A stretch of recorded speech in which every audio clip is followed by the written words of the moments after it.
UFC 259 is this weekend, and our show sponsor, DraftKings Sportsbook, the official sports betting partner of the UFC, has a special deal for new customers. Check this out. If either Blachowicz or Adesanya lands a punch during this week's title fight, DraftKings Sportsbook will give new customers 100-1 odds. There's no better way to put your MMA knowledge to the test than to put your money where your mouth is.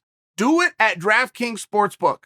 DraftKings is safe, reliable, and secure, making it easy for you to deposit and withdraw your money at your convenience. Download the top-rated DraftKings Sportsbook app now. Use the promo code Sonnen and sign up to turn $1 into $100 if either main event fighter lands a single punch. That's code Sonnen for new customers to turn $1 into $100 if either fighter lands a punch. Guys, I feel like I'm getting redundant here, but do you understand this? I do deals all the time. I have never done a deal this easy. Put $1 on either fighter to land a punch.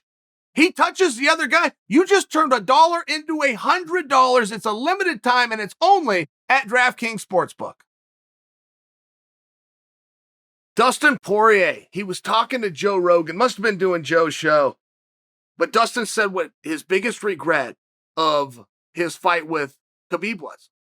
And I remember this position when Dustin said it. Do you guys remember they are up against the fence and Poirier had on a guillotine?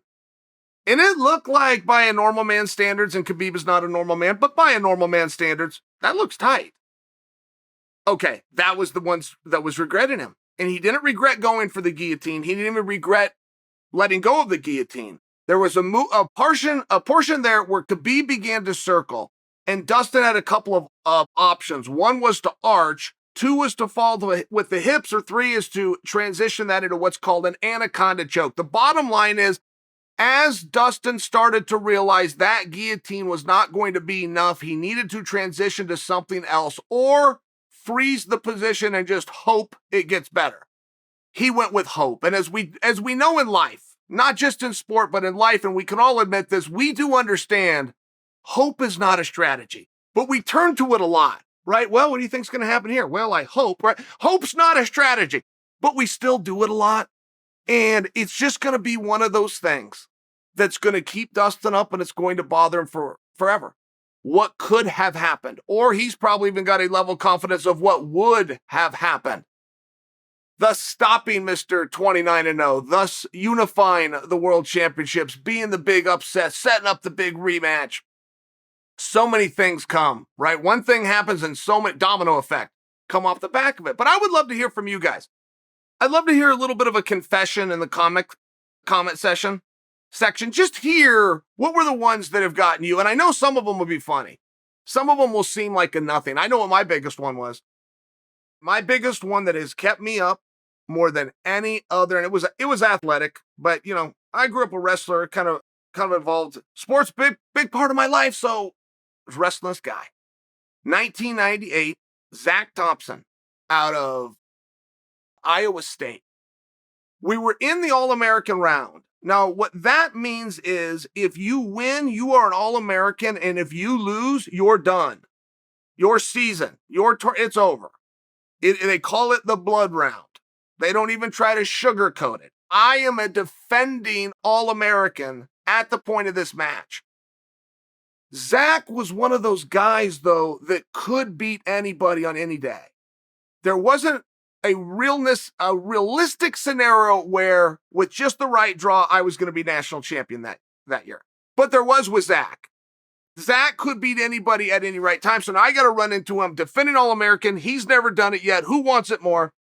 And the one thing with Zach Thompson, he was so short to the ground and he was so strong that for that weight class, he was so short that he could just get in a stance and you couldn't get underneath him. I mean, I not only wrestled many matches with Zach, I've watched Zach wrestle hundreds of matches, and I could count on one hand how many times an athlete has ever touched his leg. Just to touch his leg, the way he was built, it was a real chore. I mean, he was a real puzzle to try to figure out. I say all of that because I had one point.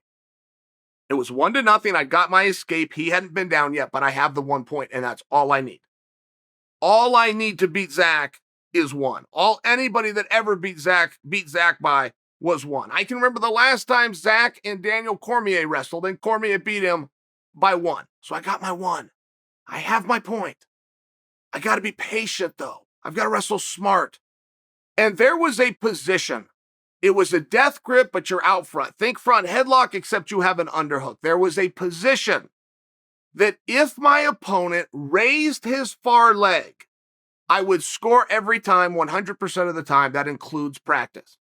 If he was on both knees, I would get it a lot of times. But if he had the far leg raised, I had never failed. So even though I had the point I needed, the only point I needed, I'm still on top. As much as I'm telling you it's hard for me to touch his legs, he's not getting to mine any easier. But I got greedy. I got greedy on a technique that up until that point in my life, I had never failed. 100% of the time. I look, he raises the leg, I jam, I roll straight to my back, my hands are trapped, and I am pinned. So I have a 1-0 lead, clicking time away. I got a couple of different strategies to win this match. My plan was to just ride him out and keep him down. It doesn't really matter. They're all gone if you're pinned. It doesn't matter that I had the 1 point and he had no, none of it matters. I'm only telling that to you in case you're not a wrestling fan. I am pinned. He is now an All-American celebrating with Bobby Douglas, and I am hanging my head walking out the door with Chuck Kearney. I mean, that's just the way that went, but that was the match. That was such a long season, too, for me. It was a long, drawn-out, grimy season that had not gone the way I wanted it to go. As a returning All-American, there was like expectations in a way that my season was going to be, and it just wasn't. And now that's the way it culminated. And I've ran into Zach since, but he was on the senior level for freestyle and I was for Greco. So we'd pass each other in airports, and a very friendly guy. And I've never told him, hey, Zach, that you ruined my life. I've never told it, but of any match that's ever kept me up, ever. And when I lost to Anderson Silva the first time, where I was dominating the fight, there wasn't a whole lot of time left. Anderson ends up winning with 30 seconds left in the whole match. There was one part of me that was like, oh, thank God for that level of fail. Because now I don't have to think about Zach Thompson every night.